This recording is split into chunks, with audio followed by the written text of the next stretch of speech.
Okay, folks. All right. Thanks for, we got a big crowd over here. So first of all, I know we've gone through the exercise, so let's just give ourselves a round of applause for making it through so far. I promise I'll try not to dull things for you guys. I mean, marketing is kind of a gray area, so keep it at gray. That's what I was going to say. So today's topic, we're actually going to be talking about, strategies and how, well, with the evolving digital landscape. I mean, how many business owners are in this crowd right now? Practically almost half or more than that. So you all know that, marketing is basically the critical piece of your growth for the business. And so within marketing and, just to kind of give my background, so, I've basically been in the technology marketing space for a good amount of time. Graduated from UNLV with health promotional technology. I was the only guy that graduated with that particular degree. Worked at United Healthcare for a good 8.5 years. Left a legacy in 2012, which basically covered the Nevada market. So it impacted about 600,000 members. So that saved the company about almost $2.5 million, which was kind of a cool thing. And I was kind of behind that. And then I quit because I thought it was cool. And then you kind of get into the startup mode. So, obviously Tony B explained how cool or uncool the startup world is. But anyways, kind of fast forward. I mean, my background, like I said, is in healthcare tech. Have the opportunity to work with, several Fortune 500 as well as Fortune 1000 companies. I do have a couple other companies as well in the healthcare tech space. So that kind of makes it a fun ride for me over and over and over again. So in other words, I mean, I think maybe I'm kind of an expert. So hopefully as we go through it and we'll have some cool questions, I do like to make dad jokes. So, please bear with me. If you want to boo, please boo. It's okay. I'll take it. But thanks, whoever said that. But anyways, so before we go into anything in terms of marketing, the first and foremost that I believe in, and I've been doing this for some time now, is your brand is basically what carries you. Tony has his company, talks all about AI. When we start to go out in the market, the first thing is all about your brand. If people don't know who you are, what you do, that's great if they don't know what you represent. And that usually starts off with your logo and brand and all the rest of it. So how does that all tie to marketing? I'll explain that a little bit. If you think about some of the bigger companies out there, Nike, McDonald's, Burger King, all these guys, they're focused on brand, and then the market basically follows because they know what to look for. So, like I said, if you before you build a brand, before you build future-proof your brand, you need to build your brand. So this is kind of like our old logo, and if you look at it, I even look at this. I'm like, I created this, and I hate it now, considering this is kind of like our new brand, which is SkyVista 360. So from that logo, which you see here, over to what you see now, it's a big difference. We have actually gained better momentum ever since we rebranded ourselves about 2 years ago, and so forth. And so saying that, you kind of get an idea now that we are kind of like a marketing agency, but we're very tech focused. We do have some technologies out there right now in the market that is being leased out or built out for healthcare companies or practices in general on what to do for that. So we're very focused on solutions. So that's kind of like a thing. But any case, back to branding. This is kind of like an example. I'm not sure if you can see everything here, but these are some of the brands that we actually built over time. Our verticals generally is more focused on healthcare and all the rest of it, but this is kind of like the idea. You may or may not recognize some of the brands, or you may even recognize a couple of brand or two within this particular example. But when you're starting to market, the main focus that we always tell our clients is, try to make sure that you brand yourself first so you can market yourself better. And, we can actually create the story that helps beyond that. So that's essentially one of the focuses there. So knowing your customers, I mean, you all know this, everybody who's in business. If you don't know your customer, you don't know what you're targeting, especially when you start doing ads campaign or using AI even for that matter. What's the point of having AI if you don't know what kind of information you're asking your customers to, what you're trying to give out to your customers, right? So however level you go, and I'll get into some of the details here, but knowing your customer is pretty important. I mean, who here doesn't know their customer? obviously everybody. So for ours, we call it avatars. If you're looking or working on avatars, you focus on a couple or two. A lot of people that when we do some consulting work with clients, a lot of times the clients are saying, well, we're trying to accommodate everybody. But a lot of times what ends up happening is you actually want to be laser focused on just a few markets that you're actually going to dominate. And that's generally how you start really going into the depth of like, how am I going to actually nurture that particular market itself. So from saying that, on the digital landscape end of things, I mean, remember the days when you could just do a simple banner ad and people would come right through? That was, not too long ago. Now we've got obviously AI and all the rest of it, but the whole idea here is obviously we're trying to predict and influence what buyers are doing or your customers are doing in general. So how many are retail stores or practices? I mean, just kind of get an idea what kind of businesses, what kind of audience do I have right now? No, nobody? I'll pretend. Sorry? A barter club. Sorry? A barter club. Barter clothes? No, barter. Barter? Yeah. Like bartering? Yeah. Oh, okay, cool. So, yeah, we could do a lot of marketing around that. But that's a model in itself, right? And so, anyways, this is kind of like my dad joke session. Why did the marketer break up with the calendar? She felt that he was all dates and no engagements. So, boo, all right. I'll just boo myself right now, it's all good. But as far as like emerging trends in digital marketing, I mean, basically, a lot of rhetoric has been going around AI in general, right? So if you look at Facebook and all the rest of it, the main thing that are key behind really revitalizing yourself is what are the key technologies that you can actually use within your business, right?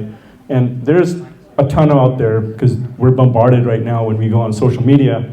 We're talking about, hey, okay, there's Synthesia for like AI videos. There's Canva, for example. There's now AI generation for logos and all this other stuff. So AI makes a lot of things easier for your business, but it also, for some of the AI experts out there, AI is actually dumb.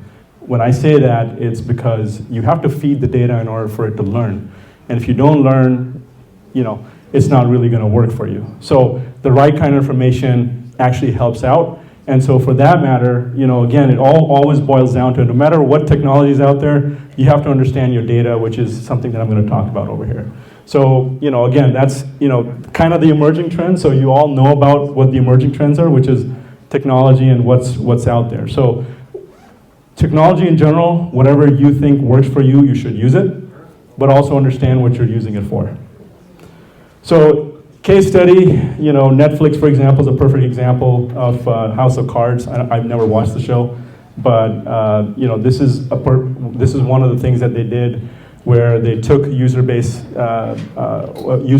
input and created the show around it. And it's a political show, right? So you have to be up to date and all the rest of it. So that's kind of like a good example of that. So in your business, if you're a barter system, sorry, I can't talk right.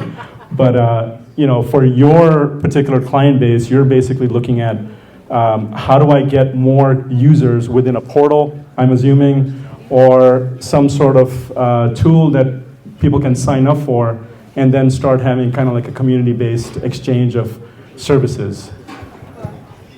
Both, exactly.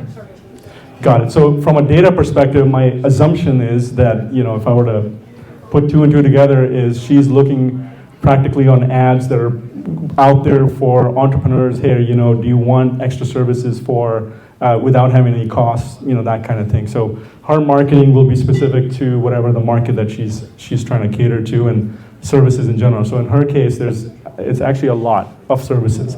It's not, bound for one. Abigail's, in this case, UX, UI designer. You're focused more on like, how do I, either your market is app developers, businesses, web people are looking for website, user acceptance testing, that kind of stuff. So it all depends on what we're trying to do. So saying that, data. If you don't accept or embrace data, you're basically dead in the water. A lot of times that when we're doing any sort of campaigns out there for digital marketing or even social media campaigns, the biggest thing that we're trying to do is A/B test and figure out what you're doing. How are we going to attract the right kind of users to actually buy? So in this case, I mean, how many have heard of Facebook? Everybody, obviously. There's a lot of things related to Meta as well, but Facebook Pixels is something that helps you out with trying to get. And if you don't know about this, it's a good data gathering tool in order to understand what kind of people are actually coming in from your channels, right? So we had a client that was basically just frustrated because they had a previous marketing company that never installed Facebook Pixel, and for 3 months they had no idea what their data was. So luckily enough, we were coming in at a later stage, but the point is, data drives a lot of money that you're actually going to pour in for marketing and all the rest of it, right? So Starbucks, for example, I mean, everybody loves Starbucks or Dutch Brothers, right? I mean, if you go to the drive-thru, most of the time you're looking at seasonal stuff or what's there during the heat of the day. If it's hot out there, obviously they're going to go ahead and say, hey, what kind of cold drink do you want? So a lot of times they're asking you what you want, and as individuals, as companies, you should be asking that question, what is exactly that I want from my customer itself? And that's basically where the data kind of first comes in. So personalization, I mean, how many use SMS messages right now for marketing? Just a few hands, okay. I guess, so I'm going to assume everybody don't use SMS marketing. Yes? No? Maybe? Okay. Email marketing. Good chunk. WhatsApp marketing.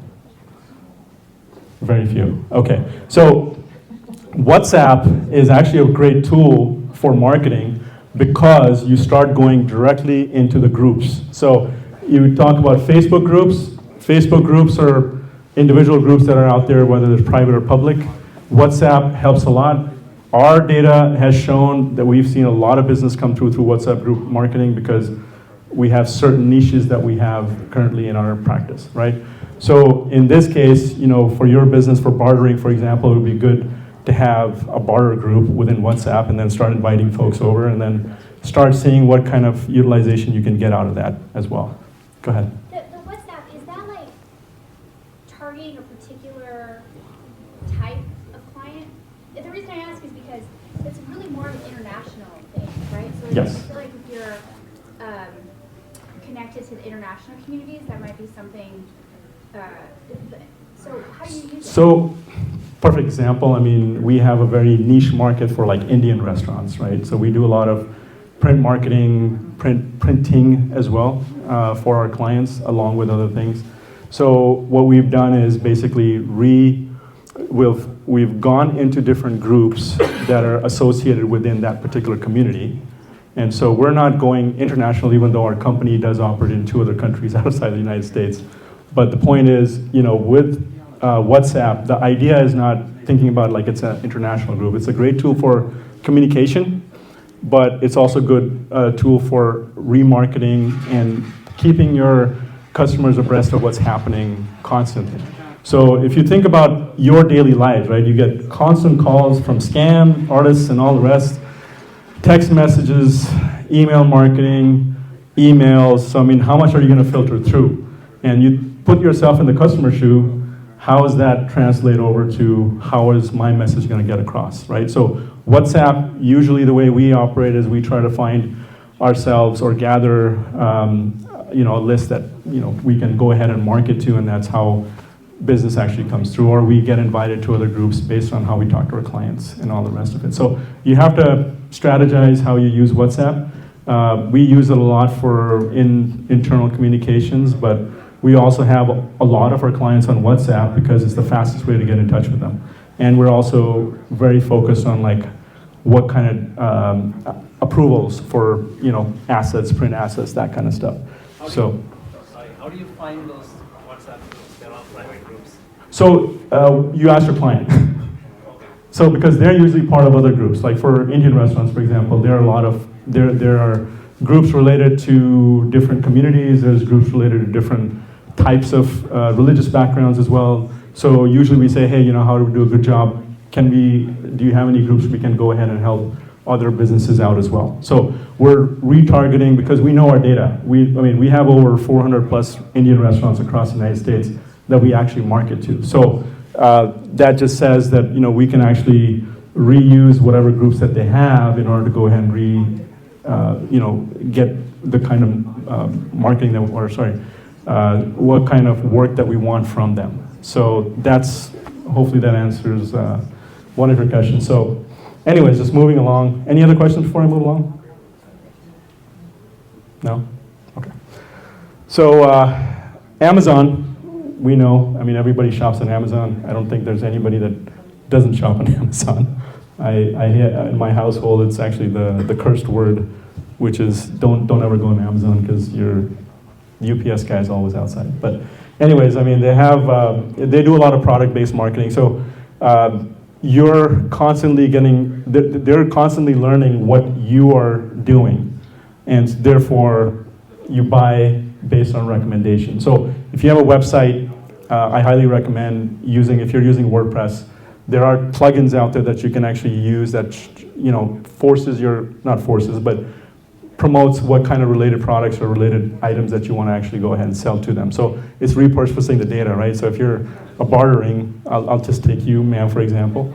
You're trying to promote other featured listings or other featured businesses that want to actually come out. So you probably have like a sponsored or a featured listing for barters itself. So just my assumption, just because it's technology. So you can make that assumption. All right, so agility is another thing, like how fast are you moving along? Most businesses that we found over the many, many years that we've been doing business with clients is a lot of times you just move at a slow pace. This is kind of where we've kind of utilized WhatsApp quite successfully, is because a lot of times when we're trying to get a post out or we're trying to do some sort of campaign, there's a lag between when we can do this and when can we actually launch, right? So that lag in between technology, what we use WhatsApp for this matter, is what we use in order to get things out there. So agility is very important. If you're not on your toes trying to promote whatever you're doing, it's, you might want to rethink your game just a bit.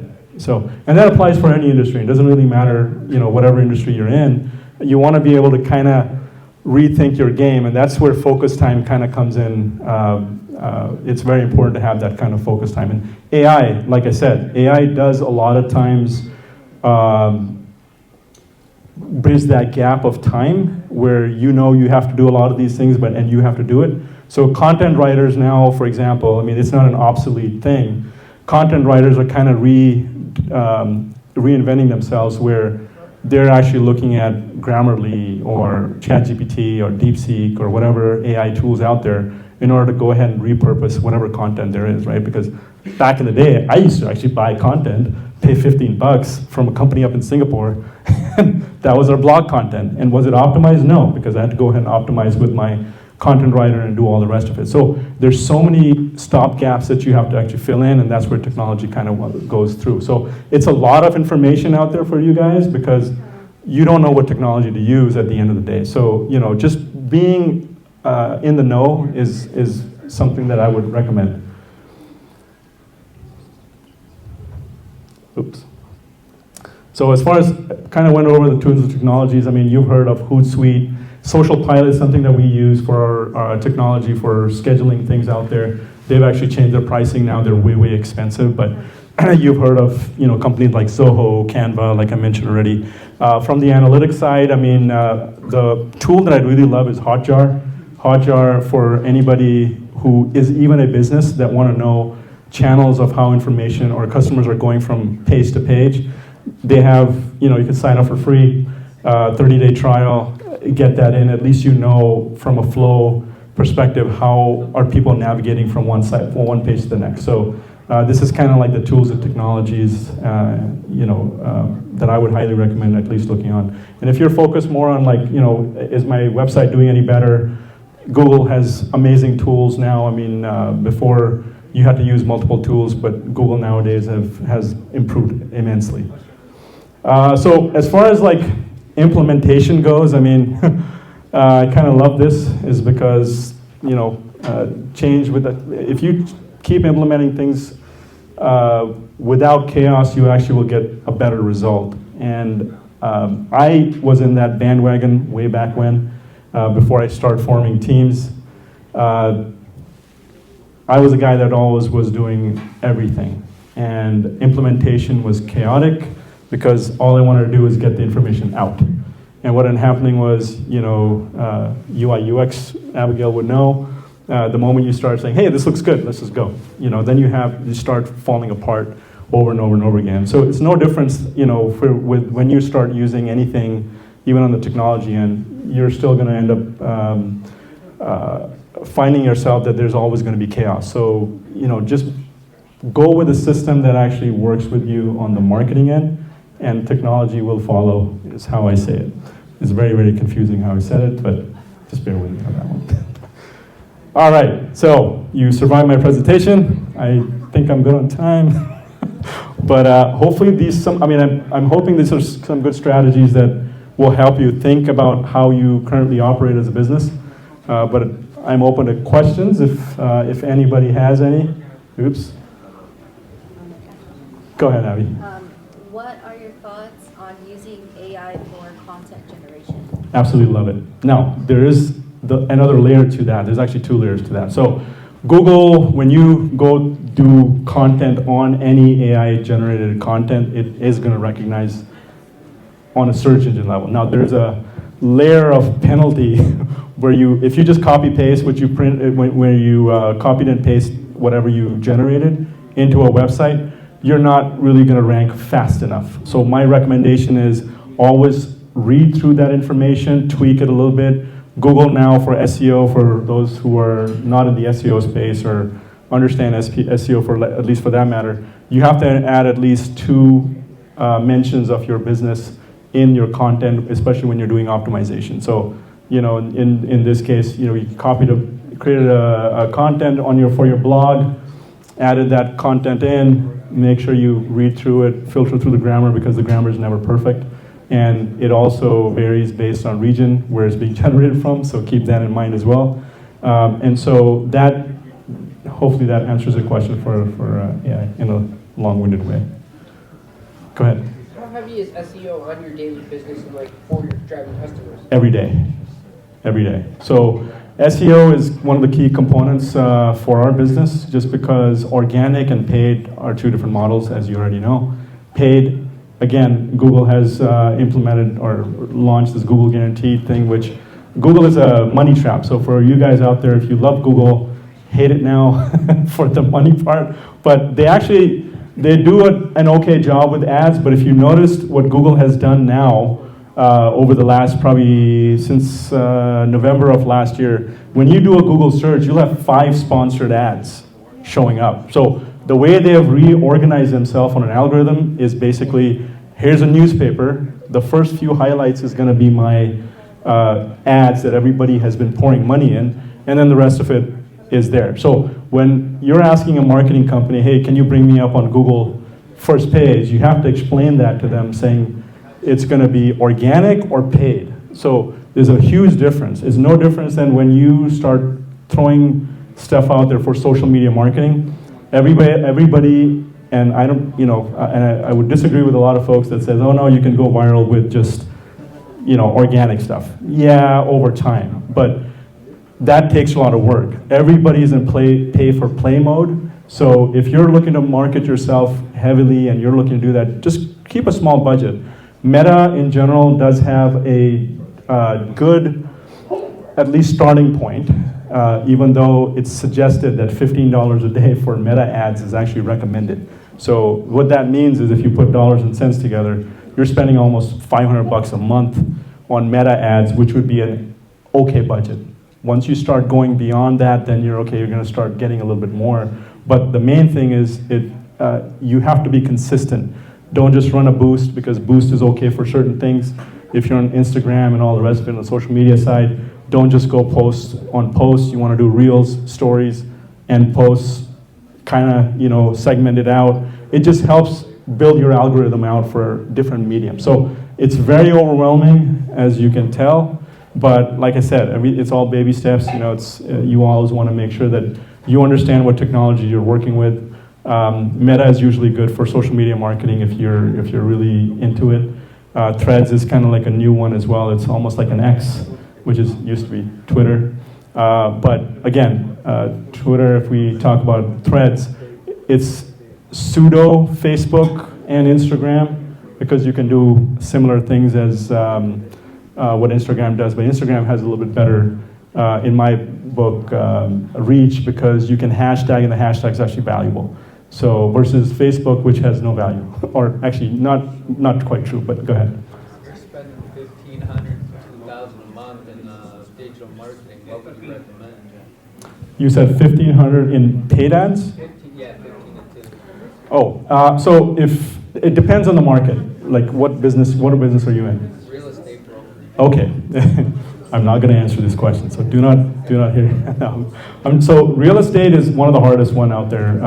So when we look at clients, sometimes we shy away from real estate clients and insurance brokers and whatnot, just because the ROI of what you spend on dollar is way, way high. So your CTA, call to acquire a customer, becomes even much higher from a dollar's perspective. So you may be spending, based on keywords, you may be spending $5 a click or whatever.